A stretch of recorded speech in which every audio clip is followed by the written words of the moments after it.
ना करो। अस्सलाम वालेकुम, कैसे हैं आप लोग। तो सुबह का वक्त नहीं है, ये है रात का वक्त। और मैंने जो आपसे बोला था कि नीम की पत्तियों की जो रेमेडी है वो मैं आपसे शेयर करूँगी। तो नीम की पत्तियों को मैंने बहुत अच्छे से वॉश करके और इस तरह से ये देखिए पेस्ट बना लिया है। तो और बाकी की थोड़ी पत्तियों को मैं बॉईल कर रही हूँ, उसका पानी ठंडा करके मैं अपने बेटे का फेस वॉश करवाऊँगी। और उसके बाद ये जो पेस्ट बनाया है आप इसको किसी भी जार में कंटेनर में रख के फ्रिज में रख सकते हैं, सेव कर सकते हैं बहुत टाइम के लिए, काफ़ी लंबे टाइम के लिए। तो तभी मैंने सारी पत्तियों का ये देखिए पेस्ट बना लिया है। और थोड़ी सी पत्तियों का मैंने जो अरक है, सॉरी अरक नहीं, उनको बॉईल कर लिया है। तो ये देखिए यहाँ पे मैंने 2 टीस्पून लिया है ये नीम का पेस्ट पत्तियों का। और इसमें मैं मिलाऊंगी नारियल का तेल, किसी भी अच्छी ब्रांड का आप तेल ले लीजिए और 1 टीस्पून इसमें मिक्स कर लीजिए और इसको अच्छे से फिर मिक्स कर लीजिए। तो ये आपका एक पेस्ट तैयार हो जाएगा। और अगर विंटर्स में किसी बच्चे को महीन महीन दाने निकल आए हैं या इचिंग होती है, इरिटेशन होती है, तो उसके लिए ये बहुत बेनिफिशियल है। ये मेरी अम्मी की रेमेडी है, उन्होंने मुझे बताया था। तो मैंने ये देखिए इतना सारा बना के रख दिया है और मैं इसे फ्रिज में रख दूँगी। और अगर फ्रिज में ना भी रखें तो ये बाहर भी काफ़ी लंबे अरसे तक चल सकता है आपका। और ये देखिए मैंने अपने बेटे के फेस पे लगा भी दिया है, उसे बहुत उलझन हो रही थी, लेकिन फिर मैंने समझाया कि बेटा ये जो इचिंग हो रही है ये सब इंशाल्लाह ख़त्म हो जाएगी। तो बस एक काम और बचा है, वो है मुझे अपने लिए मॉर्निंग ड्रिंक बना के रखना है। तो उसके लिए मैंने एक बड़ा कप लिया है पानी का और 1 टीस्पून इसमें मैंने अजवाइन डाली है और 1 टीस्पून ज़ीरा। इसको अच्छे से मिक्स करके रात भर के लिए हम छोड़ देंगे और सुबह फिर इसको बॉईल करके गर्मा गर्म चाय की तरह इसको हम लेंगे। तो बहुत ज़्यादा बेनिफिट्स होते हैं अजवाइन और ज़ीरे के, आप सभी को पता होगा। तो बस ये आज का लास्ट का मेरा काम बचा था और अब मिलते हैं इंशाल्लाह आपसे सुबह।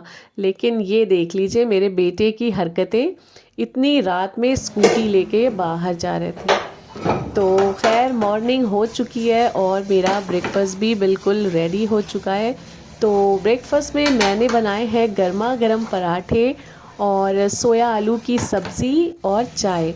तो फ़िलहाल तो मैं ये नाश्ता अपने हस्बैंड को देने जा रही हूँ और उसके बाद फिर मैंने तो अपना पानी ले लिया है। और पानी के बाद मैं फ़ौरन ही नाश्ता नहीं करती हूँ, एक आध घंटा रुक के करती हूँ। और सच बताएं, जब से मैंने अजवाइन और ज़ीरे का पानी लेना स्टार्ट किया है मेरी भूख ही मर गई है, मुझे भूख ही नहीं लगती है ज़्यादा। तो बस यहाँ पे हस्बैंड को मैंने नाश्ता दे दिया है और अब फिर से चलते हैं किचन में और करते हैं किचन की क्लीनिंग। तो ये देखिए ये जो वाइप्स हैं इनको मैंने अच्छे से कढ़ाई में पानी खौला के थोड़ा सोडा, थोड़ा सा सिरका और सर्फ डाल के इसको पका लिया था। तो ये इतना साफ़ हो गया है कि एक हाथ किसी भी चीज़ पे लगाओ एकदम चमाचम हो जाता है। तो ये वाइप्स बहुत ज़्यादा काम के होते हैं। मैंने तो जब से इनको यूज़ करना स्टार्ट किया है मुझे और कोई चीज़ अच्छी ही नहीं लगती है। तो बस इस तरह से जो भी हमारी काउंटर टॉप की सफाई है वो भी मैंने लगभग कर ली है। बस इस ऑयल ट्रे से मैं बहुत ज़्यादा परेशान हूँ। ये मेरी जो ऑयल ट्रे ये साफ़ होने का नाम ही नहीं ले रही और बटर पेपर भी कुछ दिन के बाद गंदा ही हो जाता है। ये देखिए हर कोशिश कर ली। अगर आप लोगों को कोई आइडिया हो तो मुझे ज़रूर कमेंट सेक्शन में आप लोग बताइएगा। तो जो इस पे ये स्टेन्स पड़ गए हैं ये बिल्कुल नहीं जा रहे हैं। तो मैं सोच रही हूँ कि आज मैं अपनी दूसरी ट्रे निकाल लूँ। तो मैंने 2 ट्रे ये ली थी, वुडन की है, अमेज़ॉन से मैंने ली थी। दिखने में तो बहुत प्यारी लगती हैं लेकिन इसमें बहुत जल्दी दाग धब्बे पड़ जाते हैं। ये देखिए, तो इसको मैं वॉश करके धूप में सुखाऊंगी और आज के लिए मैं इसमें रखे ले रही हूँ। वरना अगर इसी में रखा छोड़ दूँगी तो ये भी हालत इसकी भी ख़राब होने वाली है। तो मैंने इस ट्रे को बचा के रखा था, फ़िलहाल मैं रख रही हूँ। और जैसे ही ये वाली ट्रे साफ़ कर लूँगी तो फिर से उस ट्रे को मैं रख दूँगी, वरना दोनों ख़राब हो जाएं तो क्या फ़ायदा, इसमें मैं फिर कोई और चीज़ रखूँगी। और ये क्यूट सी मेरी काउंटर टॉप की डस्टबिन है, इसमें मैं जो भी खाना बचता है वो रखती हूँ। और बाहर जानवरों को, बकरी हो गई, गाय हो गई, इनको डलवा देती हूँ, क्योंकि खाना एक दाना भी बिल्कुल बर्बाद नहीं करना चाहिए, बहुत सख्त गुनाह है। और मेरे हस्बैंड को तो इस बात से बहुत चिढ़ है, वो अगर एक रोटी का एक छोटा सा निवाला भी इधर उधर रह जाए ना तो बहुत गुस्सा करते हैं। तो हम लोग जो भी खाना बचता है इस डस्टबिन में रख देते हैं और बाहर डलवा देते हैं जानवरों को। तो बस अब इस ट्रे को वॉश करने की बारी आ गई है, तो अल्लाह ही खैर करे ये साफ़ हो जाए अल्लाह अल्लाह करके। तो आसार तो बिल्कुल नहीं लग रहे कि ये साफ़ होगी, लेकिन कोशिश करना चाहिए हर काम के लिए। और मैं कोशिश कर रही हूँ, मैंने सर्फ़ भी लगाया और बहुत कुछ किया है इसमें, लेकिन ये साफ़ नहीं हो रहा है। जो ब्लैक ब्लैक अंदर इसमें स्टेन्स पड़ गए हैं, बिल्कुल साफ़ नहीं हो रहे हैं।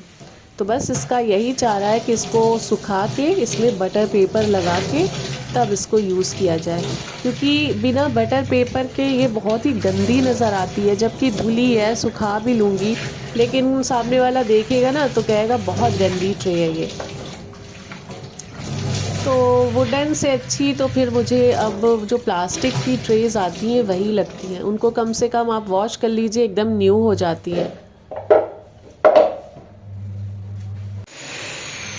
तो देखिए माशाल्लाह बरामदे में बहुत ज़्यादा धूप आती है, यहीं पे सूख जाएगा। और अभी सुबह ही का वक्त है कि मेरे पापू और मेरा भाई आ गया था, तो फिर उन लोगों के लिए मैंने चाय बनाई और तीनों, मेरे हस्बैंड भी, तीनों बैठे खूब बातें माशाल्लाह से कर रहे थे और मैं अपने किचन का काम कर रही थी। भाई नर्सरी आया था प्लांट्स और गमले लेने, तो बोला अप्पी के घर पहले चाय पी लेते हैं और उसके बाद चलते हैं। तो फिर दोनों आ गए थे यहाँ और अब ये लोग जा भी रहे हैं। तो बस भाई के जाने के बाद ये मशीन से मैंने दरी निकाली है और ये देखिए कितनी साफ़ हो गई है। और ये ऐसा भी नहीं बहुत पतली है, देखिए इतनी मोटी सी भी है, लेकिन वॉशिंग मशीन में माशाल्लाह से बहुत साफ़ हो गई है बिल्कुल। बस अब इसको मैं टेरेस पे फैला दूँगी।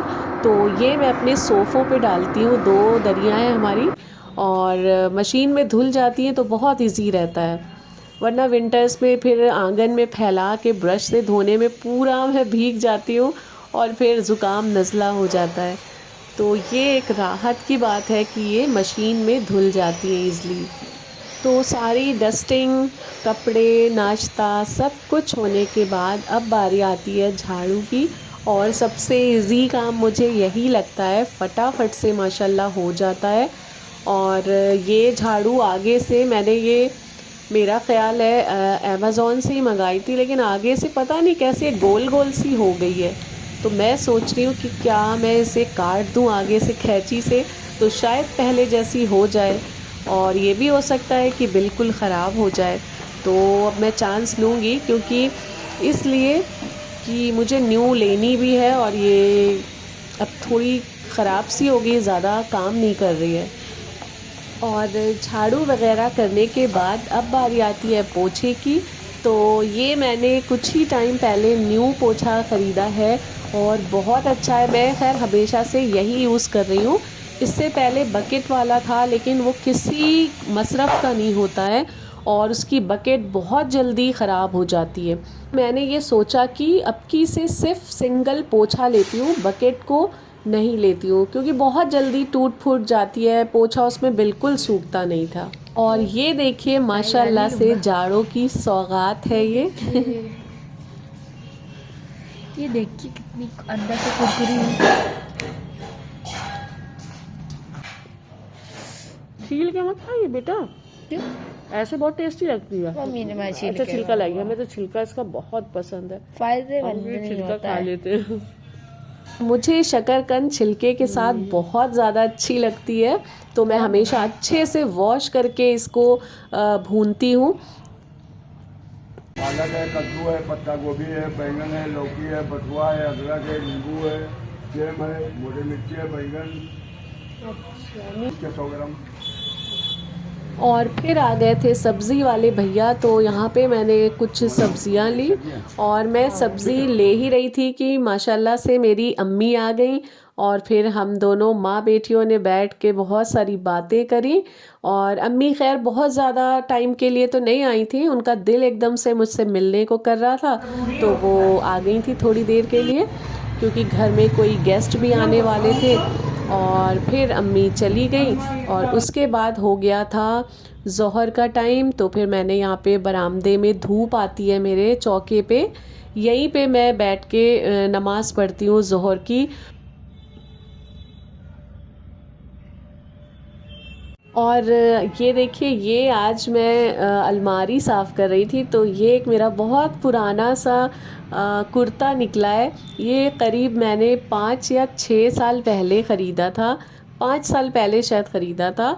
और आज भी ये वैसे का ही वैसा, एक भी इसका सितारा नहीं निकला है, क्योंकि ये बहुत अच्छी क्वालिटी का था।